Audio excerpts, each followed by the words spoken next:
Higit pa sa pagpapatupad ng batas, ipinamalas ng PNP Women and Children Protection Center ang serbisyong may malasakit sa pamamagitan ng Aling Police Outreach Program sa Barangay Commonwealth, Quezon City. Katuwang ang Police Community Affairs and Development Course, Class 02-051-BIDM-2026-011 at Batasan Police Station. Isinagawa ang mga information at awareness activities na nakatuon sa kaligtasan at proteksyon ng mga babae, bata at pamilya. Layunin din ng aktibidad na mapalawak ang ugnayan at tiwala sa pagitan ng pulisya at ng komunidad. Hindi rin nakalimutan ang mga pamilyang nangangailangan ng tulong matapos ang mga insidente ng sunog at epekto ng kamakailang typhoon.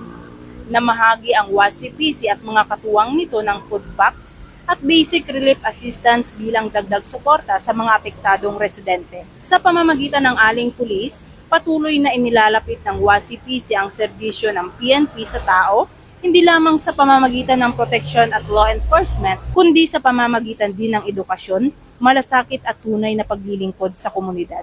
Mula dito sa National Headquarters ng Philippine National Police, ako po si Patrolwoman Dara Falogme, nagbabalita para sa Police News Network, alagad ng batas, tagataguyod ng balitang pulis, bagong PNP para sa bagong Pilipinas, serbisyong mabilis, tapat at nararamdaman.